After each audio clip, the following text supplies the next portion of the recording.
You're listening to the Sex and Psychology Podcast, the sex ed you never got in school and won't get anywhere else. I am your host, Dr. Justin Lehmiller. I am a social psychologist and research fellow at the Kinsey Institute and author of the book, Tell Me What You Want, The Science of Sexual Desire and How It Can Help You Improve Your Sex Life. Think for a moment about all of the ways that your sexuality has changed over time. For example, are you attracted to different types of people than you used to be? Has there been a shift in your go-to fantasy? Do you prefer different activities in the bedroom than you did before?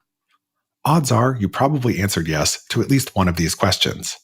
And that's because most of us don't have a sexuality that is completely static and never changes.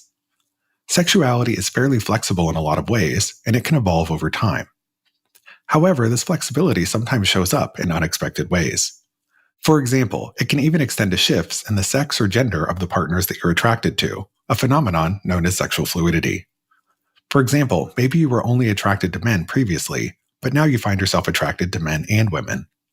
In today's show, we're going to dive into the subject of sexual fluidity.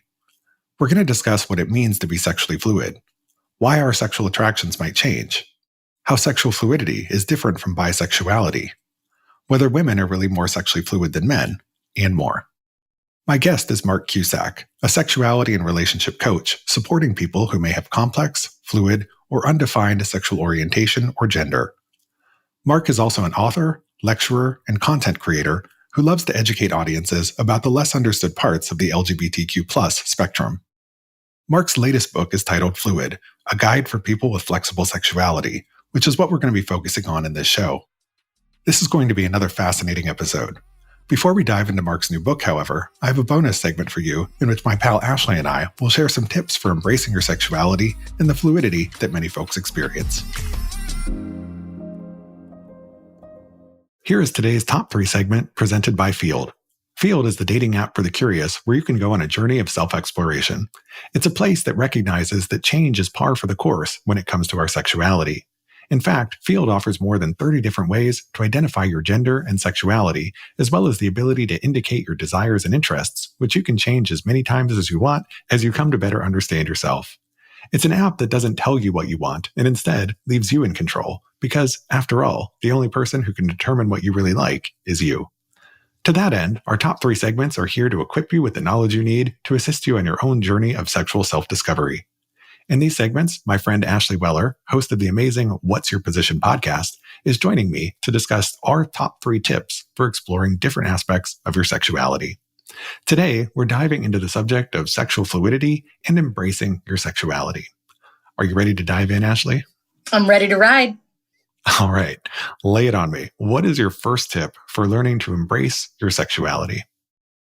Explore fantasy and kink. Now, if you've been listening to these top 3 segments, you know that we have covered both of those in previous segments. And I really think it's important for individuals who are questioning where they sit on the sexually fluid scale to look at what you are drawn to in fantasy and in your play, to understand a bit more in-depth truth about what your desires may or may not be. When you let yourself explore these fantasies and these kinks in a solo situation or with a partner, you really are letting yourself explore without the pressure of labels.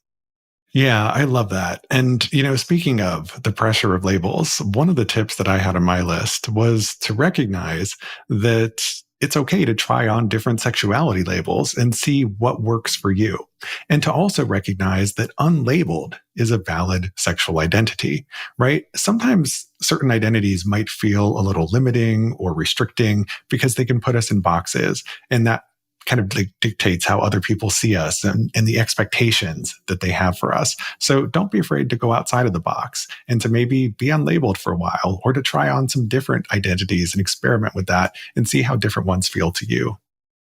I think it's important to remember that attraction, as much as we live in a very binary society and in a very heteronormative, homogenous society, it's really important that we see attraction is about chemistry. It's about the energy that we get from another person. It's about desire, and it's about the connection that we make with those people, regardless of what's between someone's legs and regardless of what an orientation or a gender label might show you. Yeah, so true. So what's your second tip for embracing your sexuality? This is a hard one. This was the hardest one. This one took me forever. Educate yourself. And I said this before, but as a sex educator, I can't help it. Educate yourself on understanding what traditional norms and values look like in this society and getting outside of that box. Educate yourself by listening to podcasts, by reading books, by reading articles, by people who you respect and know and understand. Educate yourself by engaging in discussions with people who understand what sexual fluidity means and understand the broad scope that is human sexuality. Yeah, I think that's great. And it very much aligns with the second tip I had on my list, which was, really about expanding your definition of what is normal when it comes to sex and sexuality. And the way that we do that is through educating ourselves, right? So we need to recognize that sexuality is fluid and it can potentially change over the course of our lives and in ways that might be somewhat unexpected. Now, something that Field has found in their State of Dating report is that it's actually pretty common for people who are members of this app to experience changes in their sexuality. And specifically, they found that about 15% of Field members have changed their sexuality at least once since using the app. So if you're interested in and curious about exploring your sexuality, Field can be a great place to go about exploring that. And that ties in with my third tip, which is about recognizing that fluidity might be difficult for some other people to understand, right? Some people might not get this concept of fluidity.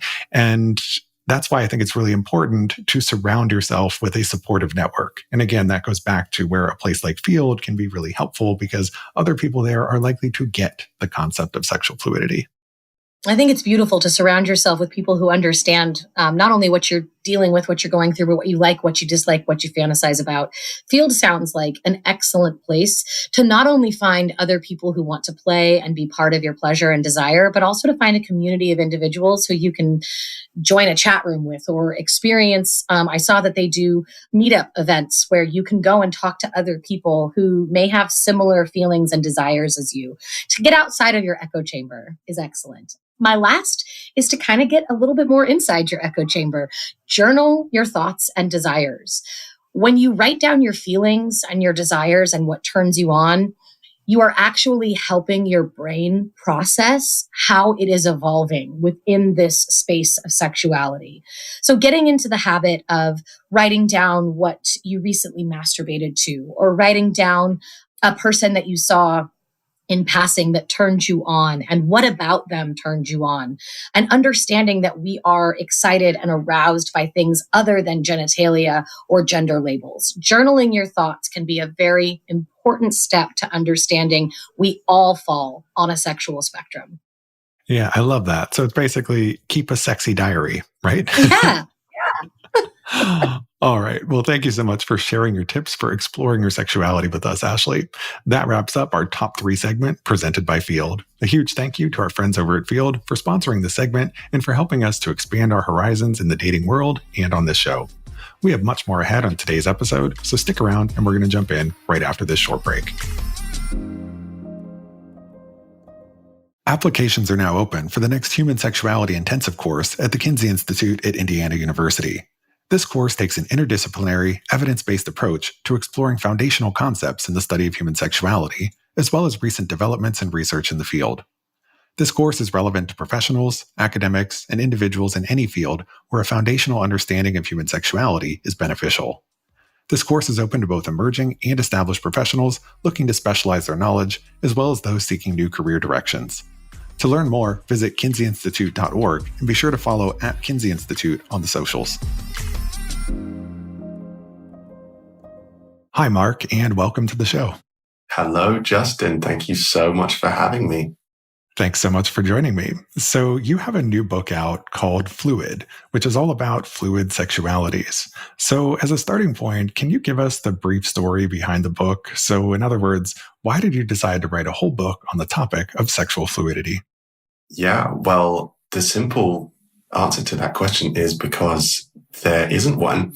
There have been a few things that are more kind of academically focused, which are really helpful, but I kind of realized that there's no real accessible guide for kind of explaining what fluid sexuality is, so that just the average person can pick it up and learn about it and kind of get that guidance. So I really wanted to create that. I grew up being fluid in my sexuality and in my gender and some other things. And it's really the book that I wish that I'd have had when I was younger to kind of guide me through the sometimes complex experience of of having a more fluid sexuality. So yeah, I'm really, really pleased to share it with everyone, and I hope it'll be helpful for people. Well, thanks for sharing that. And thanks for writing this book, because you're so right that there isn't another great accessible guide out there on this particular topic. I've seen some of the other books that are out there. I actually have some of them on my shelf behind me right now that are much more academic. And your book definitely reads in a very accessible way that I think is understandable to the average person, whether they're fluid or not, if they just want to better understand this concept or if they want to better understand their own sexuality. So just so that everyone who's listening is super clear before we really dive into the meat of this, how do you define sexual fluidity and what might this look like in real life? I know the experience of it can be highly variable from person to person, but can you tell us what sexual fluidity is and maybe give us some examples? Yeah, absolutely. Well, it's kind of a difficult thing to define, I think. As with all of the terms that we use in sexuality, gay, bi, straight, asexual, even gender terms like trans, non-binary, they're not kind of really specific, limited terms. So they might mean something slightly different to each person. And I think that's really important to say. There's no council of elders who can sit there and say, you are fluid and you are not. It's just not the way it works. Particularly for fluidity, it's kind of a definition between definitions. So it's kind of tricky to pin down. But what I would say is it's basically if you have had kind of significant change or shifts or evolution in the way that you feel about the types of people that you're attracted to, then that would be what I would define as fluid. That might be that you are attracted to different genders at different times, but it might also be something other than gender. So anything that feels significant to you and you feel like it's really changed, then that's kind of what we could call fluid. You're fluid in your attractions. That's what we talk about when we talk about sexuality, isn't it? It's your attractions, who you're attracted to. A lot of people are very, very stable, ever since puberty or whatever, they're attracted to one gender or one type of person, and they don't really feel like it could change, like it's just always been that way, and they feel very, very kind of stable in that. So that would be not fluid. But for a lot of other people, it's a lot more complex than that. There may be different feelings at different times. And so that might be something that you could describe as fluid. And then in terms of different types, I think there are so many different types of fluid. I talk about a few of them in the book. They are not in any way exhaustive or like official, but you might have fluid people like myself, for example, who are kind of constantly in flux. So like I could get out of bed in the morning and I could be super into guys. I could be super into women. I could be into like everyone and everything, non-binary, androgynous, whoever.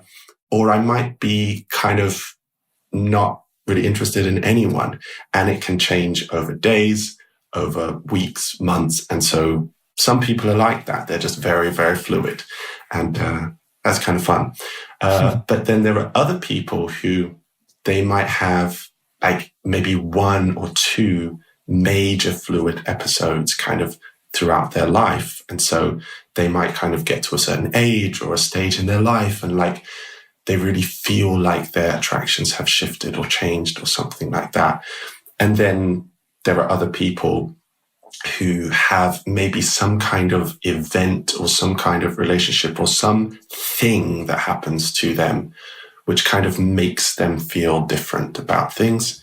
And then there are other people who maybe they have like less frequent changes, but they kind of understand their capacity for that. And there's everything in between. So really, it's a broad category, and it's very fluid.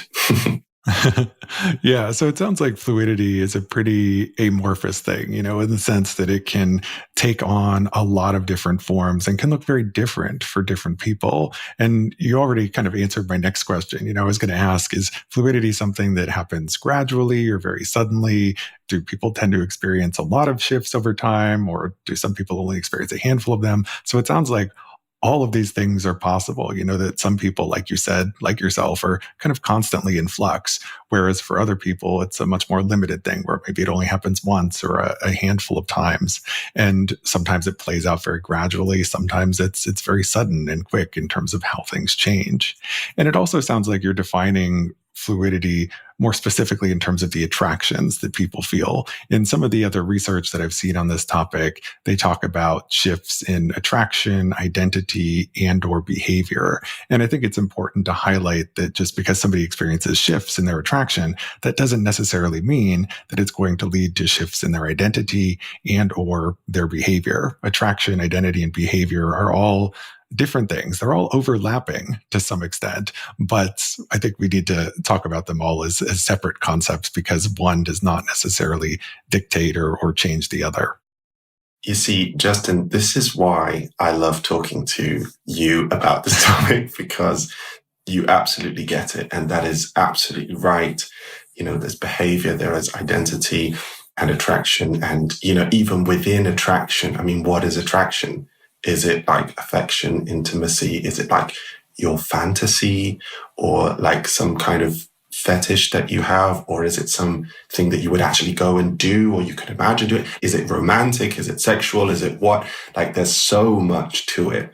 And if you think about it, this is what I think.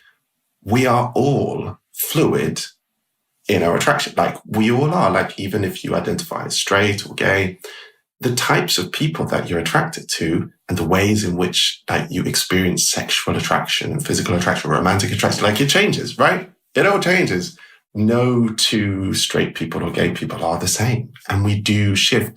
It's only because in society we've decided that gender is something important to state in our sexuality, in our identity, that people for whom gender is changeable kind of have to talk about it. They have to say, oh, this happens for me. This is me. They might have an identity and they might have to come out about and tell. So in a way, fluidity is not really a very kind of interesting or different thing because we all have it. It's just how you define it. And of course, there are a lot of people who will have experiences with different genders or different types of people, but there's a whole load of reasons why they might do that. And it's not necessarily because their identity changes.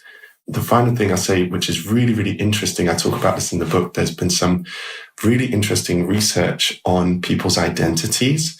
And they found that so many people actually do change the way they identify their sexuality over the course of their life. And you might think, oh, well, that's just kind of people going from the hetero side to the kind of gay side, right? Mm-hmm. That's the linear progression. But actually, it's fairly balanced. There are almost as many people going the other way and back and forth. And it's not just young people as well. It's people of all ages. Actually, older and younger people are the biggest groups of like changes. Whereas like middle-aged people, maybe they're more kind of set in their ways. But it's so fascinating and it's really common. So I just wanted to like talk about it and get it out in the open, Yeah, there's so much interesting research in this area and so many different ways in which our sexuality is fluid. And, as you eloquently explained, like it's not just about fluidity in the gender of the partners that we're attracted to. We're fluid in a heck of a lot of different ways. And something else related to that you kind of hinted at is that, when we're talking about this fluidity in sexual attraction, is there also fluidity in romantic attraction? So do people experience shifts in both of those or maybe only in one or the other? Can you be more romantically fluid versus sexually fluid? Yeah, absolutely. And even with romance, how do we define romance? One person might define it in one way and someone else might define it in another. But absolutely. So there are people who might be bi-romantic, for example, where, they can be attracted to different people romantically. But then when it comes to sexual attraction, they're kind of set with just one, or it could be the opposite.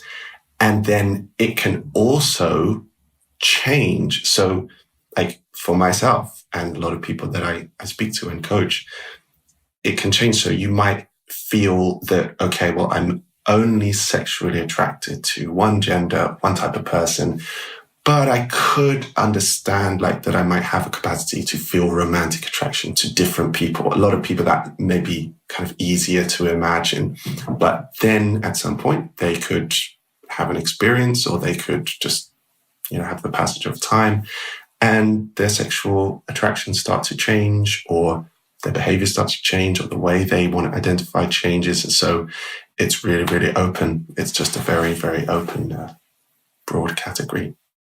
Yeah, different strokes for different folks. So something I'm sure that many of my listeners are wondering about is how sexual fluidity is different from bisexuality. So I have many bisexual friends, and a common experience is that there will be times or periods where they're more attracted to men and other times where they're more attracted to women. And for example, it can shift across different contexts or situations, or it might also shift based on the relationship that they're in at a given point in time. And some people might consider that to be fluidity, others might not. So what do you think? How are bisexuality and sexual fluidity similar or different? Yeah, I think that bisexuality has always been, quite a fluid orientation. I think it was in the original kind of bisexual manifesto that was really like kind of trying to define, what is bisexuality. They put the word fluid in there, it's a fluid orientation. Of course, you get bisexual people who aren't fluid. Maybe they're attracted to more than one gender, but it stayed the same, and that's the way it is. So that would be a bisexual person who is not fluid. But for a huge amount of bi people, bi plus multisexual people, as you said, it changes. And we talk about things like the bi cycle, which is kind of where you go from one gender to another and then it comes back around. And that's always a fun ride. That is fluidity. Whether you actually want to use that term or not is another question. I think most people don't go out into the world and say, I am fluid, I identify as fluid, because terms like bi or whatever are much more well known. I identify as bi, and that's what I use, but I also identify as pansexual or multisexual, fluid, all of these things. So it's not necessarily the term that you would use, but you can be bi and not fluid, or fluid and bi, and there's a big, big, big crossover. Yeah, when it comes to bisexuality, that, just like fluidity, is an amorphous term, because bisexuality also just means different things to different people. There's this paper that I always assign when I teach a seminar on the psychology of sexual orientation, where it talks about 13 different definitions of bisexuality. And it's probably not even an exhaustive list, right? There's probably many more than that. And lots of people, when they think about bisexuality, they think about it as meaning equal attraction to men and women, but that's not necessarily how bisexuality is experienced by most people. Oftentimes there's more attraction to one gender or another. And again, it can overlap with fluidity, where those attractions can shift or change. Also, being bisexual doesn't just mean that you're attracted to cisgender individuals. You might also be attracted to trans and non-binary folks. So yeah, whenever we're talking about these terms like bisexuality and fluidity, it's complicated because it means different things to different people, and people experience it in very different ways. Online dating doesn't just have to be about finding someone else. It can also be about finding yourself. While most dating apps are all about pursuing others, there's one that's carved out a space for you to go on a journey of self-discovery. On Field, an app where curious people come to connect, you have room to explore your own desires, discover yourself, and find your people at the same time. Wondering what it's like on Field? Here are some things to know. Field gives you a wide range of options for identifying your gender and sexuality, as well as your desires and interests. And you can change them as many times as you want as you explore and learn about yourself. There's also no pressure to swipe. If you skip a profile, you can always go back. In addition, Field is a place where transparency is key. If you're looking for others who are honest and open about what they're looking for, this is the place for you. Go on a journey of self-discovery today with Field. Download Field, that's F-E-E-L-D, on the App Store or Google Play.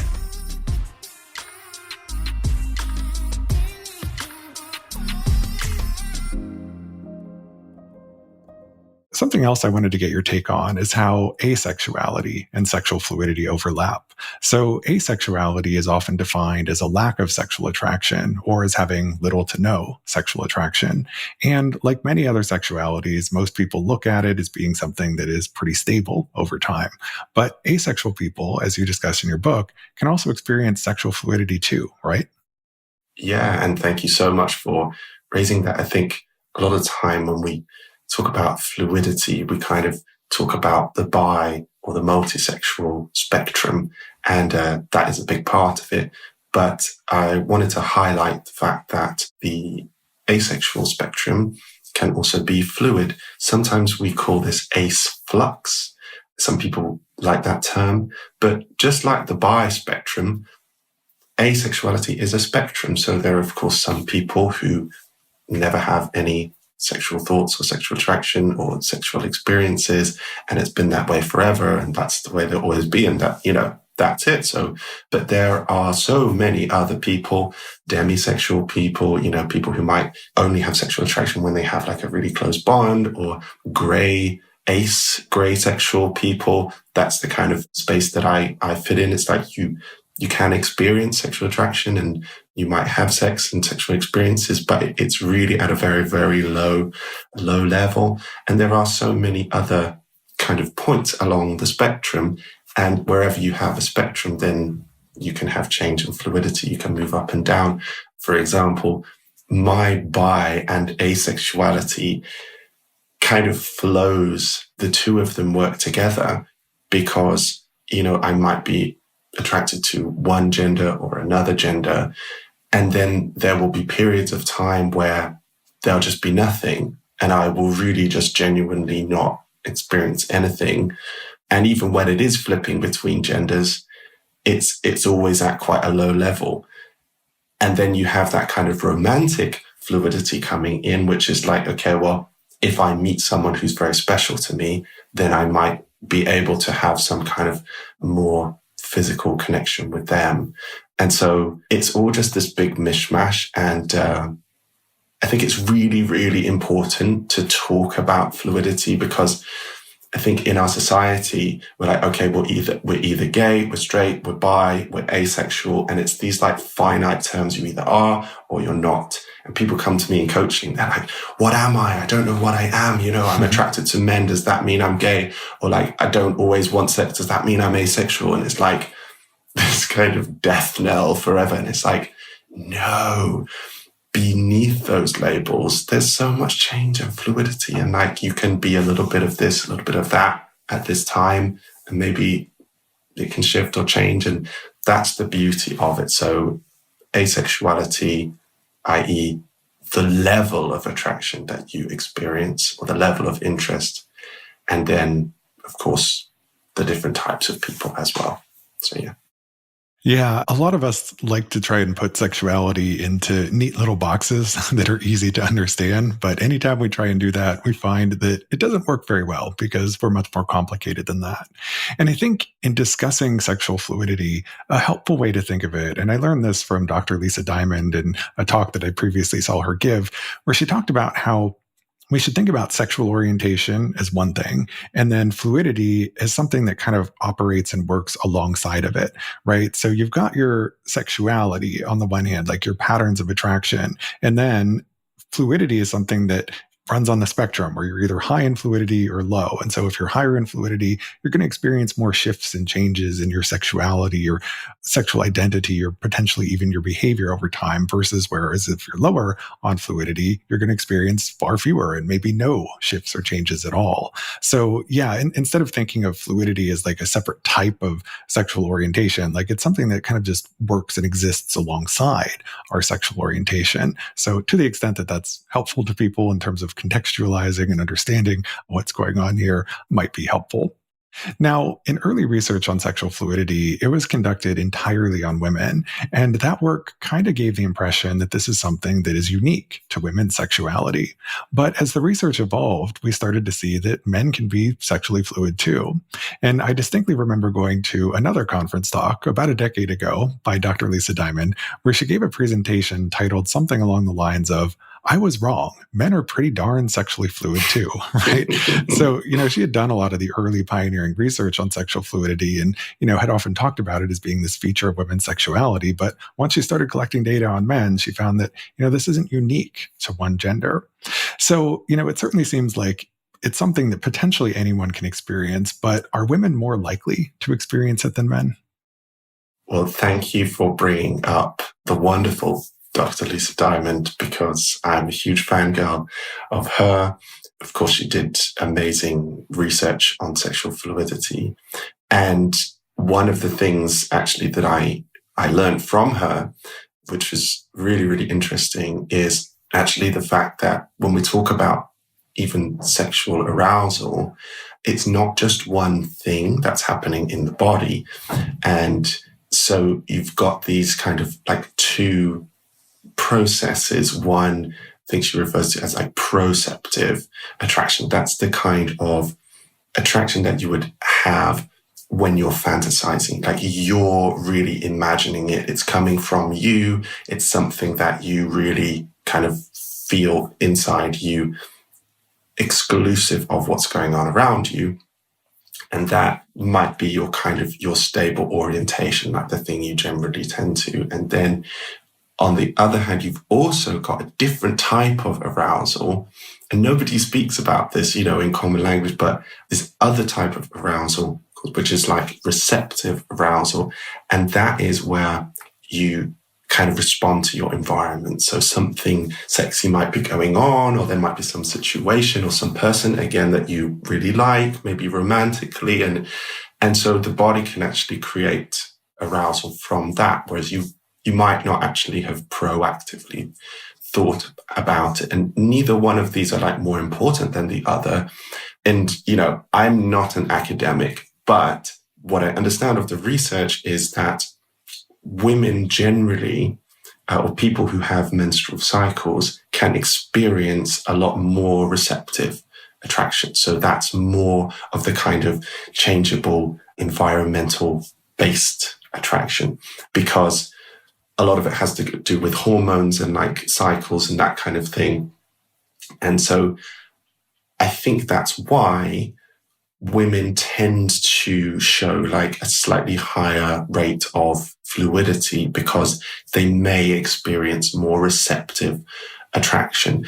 However, everybody has both of those, and men can experience it to a pretty significant degree, as you said, as well.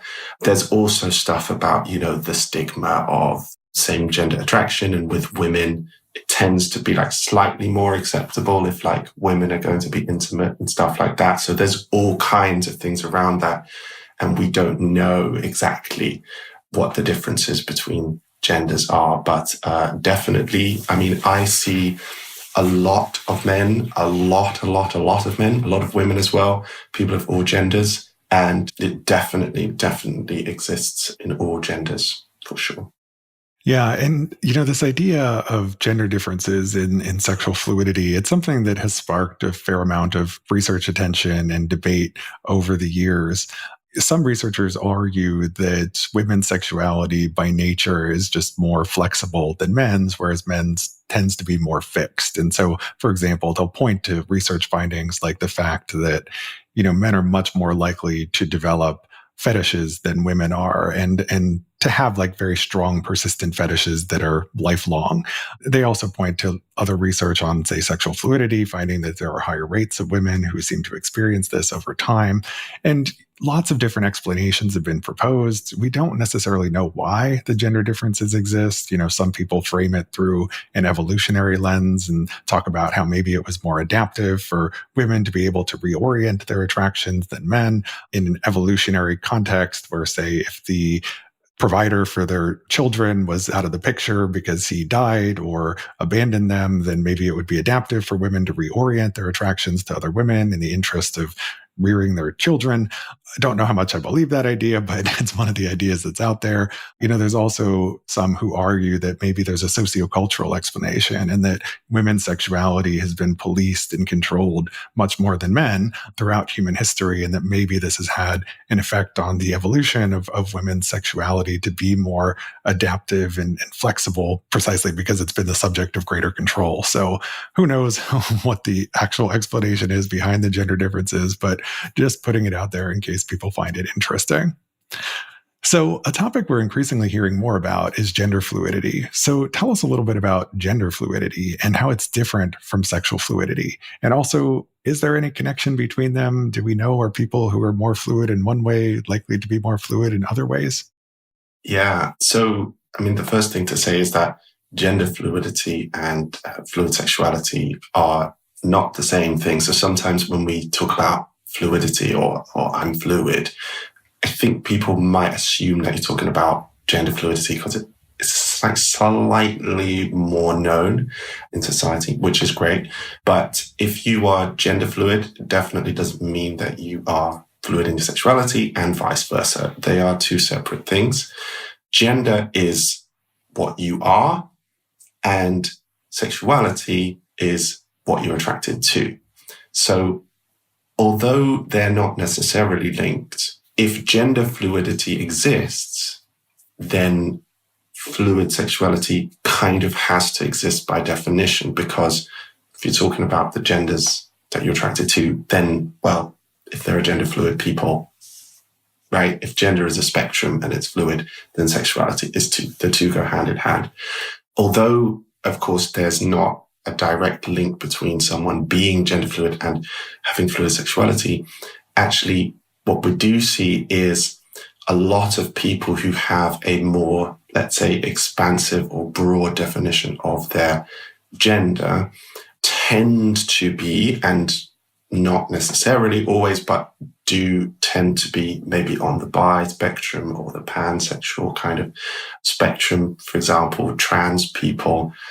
Trans is a gender identity, but I think the most common sexuality for a trans person to be is somewhere on the bi spectrum. And it makes sense, right? Because if you've got a broad view of your gender, you're maybe more likely to appreciate or find connection with a broader set of genders or people.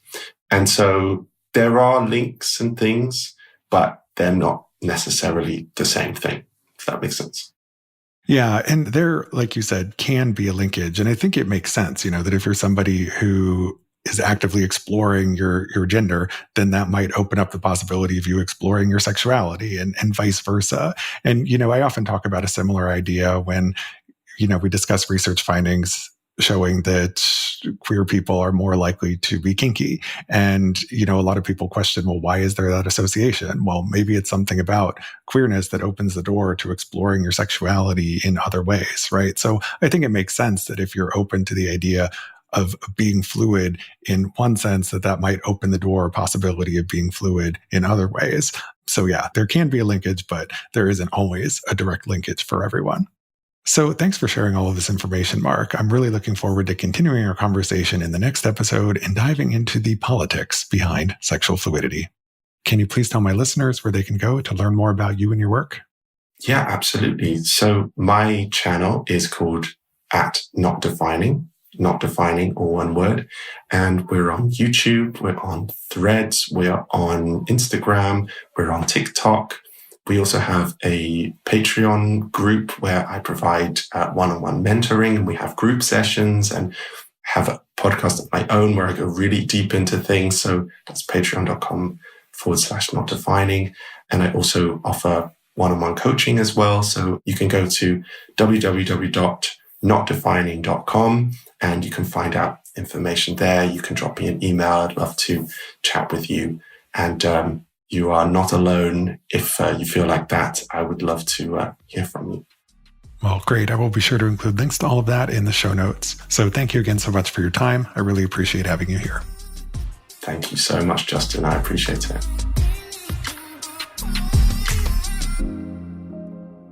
Thank you for listening. To keep up with new episodes of this podcast, visit my website, Sex and Psychology, at sexandpsychology.com, or subscribe on your favorite platform, where I hope you'll take a moment to rate and review the show.